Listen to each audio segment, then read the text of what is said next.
welcome to the Top Tenor Show. I'm Liv. And I'm James.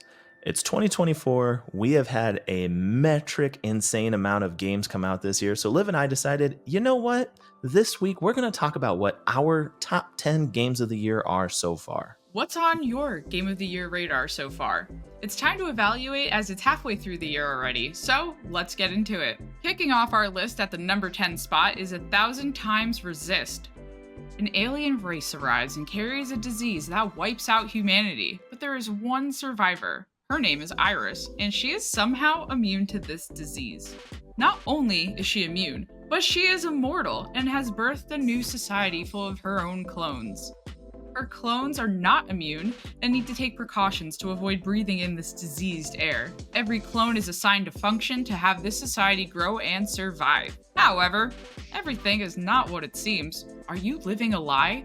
It's time to find out the truth in what happened and why things are the way that they are. This is a unique story that can be completed in about 10 hours, so if you need a bite-sized game to play, why not give it a shot? I'm currently watching The 100, which y'all should too. It's really good, and this is giving some pretty awesome post-apocalyptic vibes. At number 9, we have the game that is, in my opinion, a fun Pokemon alternative because it's gotten kind of stale, and that's Palworld. Palworld is a game that promises a cocktail of creature-catching crafting and a dash of questionable labor ethics, all shaken up in a chaotic open-world shaker. I loved it. I don't have an Xbox. I literally got one just for this. It's where you can befriend adorable creatures called pals, only to realize that you can also put them to work, build guns, and even throw them into battle. The game gleefully tosses you into this morally gray playground with the enthusiasm of a pal being launched from a cannon. Whether you're farming, fighting, or just figuring out how far you can push your pals before it feels wrong, Palworld offers a bizarre blend of cute and controversial that will keep you hooked or possibly horrified. The graphics and design are like a fever dream, cooked up after a long binge of Pokemon and a survival shooter, blending cuddly with cutthroat in ways you have to see to believe. Seriously, you need to check it out. Building your base and gearing up for battles feels rewarding thanks to the surprisingly deep crafting system. However, the real charm, or chaos, unfolds as you explore interactions with your pals, from shearing sheep-like creatures for wool to potentially using them as bullet shield. Yikes! Palworld is as cheeky as it is dark. It's the perfect game for those who like their adorable creatures served with a side of existential dread and a sprinkle of dark humor. When this game got announced, I really thought Nintendo was going to sue them, but Palworld is still going strong. This game sounds very silly. I think I might need to give it a chance. At the 8th spot on our list, we have The Last of Us Part 2 Remastered. Hear me out before you rant in the comments below, alright? The Last of Us Part 2 Remastered added a new mode called No Return. This is a roguelike mode where you can play as different characters in the game to try to survive a series of challenges. I particularly like Assault, where you have to survive multiple waves of enemies, over Hunted, where you have to survive an endless amount of enemies in a specific time. Because I don't want to get too overwhelmed. Every once in a while, there's a chance you have an NPC companion who will help protect you though. Another challenge I enjoy is called Capture. It's a unique challenge to draw enemies away from a safe to stealthily open it. This took me a few tries to get down. I really enjoyed playing as Lev's character the most in No Return, but Abby is a close second. The Last of Us Part 2 Remastered also added Lost Levels, which are unfinished levels that were cut from the original game. You can walk around and interact with audio files where the developers will talk about parts of the level. It's like a peek behind the scenes, which is a really cool feature. As much grief as Liv gives me for Final Fantasy, I give her grief about this series, and she will tell you all about it one day. But honestly, this is definitely one you want to experience. At number 7, we have one of the best RPGs from the PlayStation 2 era, remade for modern consoles and audiences, and that is Persona 3 Reload. Persona 3 Reload revives the dark, compelling world of its original, infusing it with polished graphics and smoother gameplay that make revisiting the eerie halls of Gekukan High School a more visually appealing nightmare than ever before. As you balance the life of a high school student by day and a shadow-hunting Persona user by night, the game rekindles the old magic with a fresh coat of paint and some quality-of-life updates that make grinding through Tartarus a little less grindy and a lot more fun. Seriously, remakes, remasters, take note, this is how you do it. The charm of Persona 3 Reload lies not just in its enhanced aesthetics, but also in its deeply engaging story and character development. This is seriously the strength of the series, ladies and gentlemen. The social link system returns, allowing you to deepen your relationships and strengthen your personas, all while unraveling the mysteries that lurk beneath the surface of your city. The addition of new events and interactions adds layers to an already rich narrative, ensuring that even veterans of the original game find something new to cherish. So grab your evoker and get ready to summon your persona. The shadows await, and high school has never been this exciting. Or dangerous. Again. Yes, another remaster or remake on our list today, but don't worry, things are looking up. Number 6 on our list is Senua's Saga, Hellblade 2. This is the sequel to Senua's Sacrifice, so be sure to play that game first. Senua returns with the intent of saving those who have fallen victim to the horrors of tyranny. She still has to battle with her own demons too, so she really has her hands full. Some people complain that the gameplay is lacking, which I can understand. However, the cinematic experience of this game is amazing. Every fight tells a story, and it is beautifully done. This is also another bite-sized game, around 6 or so hours. Some games these days just overstay their welcome with hundreds of hours of gameplay, and to be honest, most of it is just fluff. If you want to experience a very emotional and powerful story, then pick up Senua's Saga Hellblade 2. I feel like Liv did some shots fired with the fluff and hundreds of hours of gameplay, courtesy of my favorite genre, JRPGs, which, to be fair, she might be right on some, but I'm reserving comments at this time. Looking at you, Ninja Theory. This game is amazing, but it needed to give us as players more time in the game. So give us some DLC and give us some more time in the world. Full stop, full send. At number 5, we have the game I know feels like just yesterday I was gushing about, being excited about in our July releases episode, and that is Zenless Zone Zero. This game just came out July 4th, and I am not ashamed to admit I already have over 120 hours in the game. MiHoYo, or as we know them, the Hoyoverse, outdid themselves in this free-to-play action RPG. This latest installment sees you in a post-apocalyptic city called New Eridu as you fight ethereals that are hell-bent on eliminating all of humanity. It is fast-paced, has a gorgeous art style, and has been a blast ever since I first loaded this game up. Seriously, this will scratch the action RPG itch like no other. If you are looking for something to, like I said, scratch that JRPG itch, look no further than Zenless Zone Zero.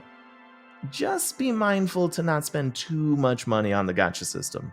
When we discussed Zenless Zone Zero for our July releases, I knew James was gonna love this game, and looks like I was right. At number 4, we have Hades 2, which is currently available to play on Steam in early access. I was able to playtest this game, and it was incredible. The art style of this game is beautiful, as all Supergiant games are, I must add. Really enjoyed my time with the first game, and I was thrilled to learn there was going to be a sequel. This time, you play as Melanoi, princess of the underworld, sister to Zagreus, and her goal is to defeat Kronos with the aid of other Olympian gods. I will admit, I was a bit out of practice, but that didn't stop me. There are many familiar faces with the first game, but there's a handful of new characters to interact with as well. Melanoi has different abilities and weapons than Zagreus did as well. Hades 2 keeps the franchise feeling fresh. The first Hades game was also designed for early access and relied on player feedback that helped shape the major updates, which included new features, characters, and environments. Hades 2 is following the same development path. If you want to help shape the final game, pick up Hades 2 in early access now, over on Steam. Between the PlayStation 5 release and the Nintendo Switch release, the first one we got, I cannot tell you how many hours I spent in the first game of this series. So I am beyond stoked that this game is almost truly live. Me too.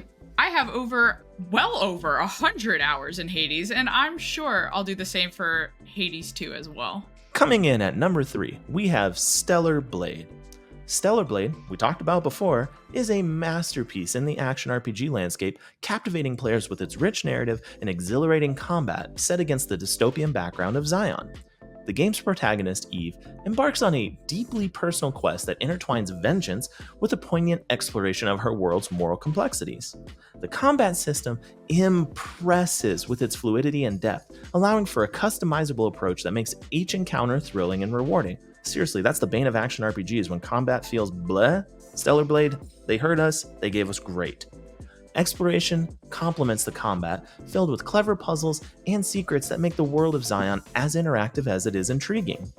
Visually, this game is a marvel, with stunningly detailed environments and atmospheric lighting that accentuate the haunting beauty of a civilization in ruins. Character animations and voice performances add a rich layer of realism, bringing the story's emotional stakes to life. Like, seriously, you feel like you're in the world. The soundtrack, with its evocative compositions, enhances every moment of gameplay, ensuring a fully immersive experience. Stellar Blade not only set a new standard in video game design, but also leaves a lasting impact with its compelling narrative and artistic achievements, making it a must-play for the enthusiasts of both action-packed gameplay and storytelling. I may be a little off base here, but Stellar Blade seems a bit like Bayonetta. If I'm completely wrong, feel free to wreck me in the comments section. Number 2 on our list is Alan Wake 2, Night Springs DLC, and if you haven't played this yet, I really need to know why. Night Springs is broken up into 3 episodes, each about an hour long, where you play as a different character in a Twilight Zone-esque TV episode. Play as Rose, as you are the hero of Bright Falls, and save the love of your life, Alan Wake. Alice who? Rose doesn't know her. This episode had me laughing the entire time. Next, play as Jessie Faden as she explores Palworld to find her brother. This story and gameplay is most similar to Alan Wake 2, as it stays true to the survival horror genre, unlike Rose's episode. Although it is quite comical that a person in a coffee cup costume is chasing you for a bit. This certainly made me laugh. Last but not least, and this was my favorite episode, by the way. Play as Sean Ashmore, yes, the actor, as he is trapped in a script written by Sam Lake. Wait, there's more. This entire episode seemed to wrap up any loose ends with Quantum Break, and I can't stop thinking about it. Is this Remedy's way of hinting at that they can make a new Quantum Break-like game? Currently, they don't own the rights to that IP, and it really seems like this was their intention for this episode. I can't stop thinking about it. Alan Wake 2 will have another DLC releasing later this year, and I absolutely cannot wait to play it. It is rare for us to get multiple episodes of content for DLC. Seriously, some DLCs maybe last like a few hours. Looking at you, Final Fantasy XVI, with your first DLC. And for that reason alone, you need to check this game out. At number 1, we have Final... James, I swear to God. I'm kidding, Liv. Number 1 on our list for games of the year so far is none other than the latest installment from Vanillaware, Unicorn Overlord. This amazing game, released in March, put the pedal to the floor and hasn't looked back since. Vanillaware's really outdone themselves yet again, and this time, they delivered with a jam-packed tactical RPG. Unicorn Overlord blends tactical RPG elements with overworld exploration that provide endless hours of fun. While the story is decent, where the game truly shines is its combat system. In Unicorn Overlord, combat happens as an auto battle.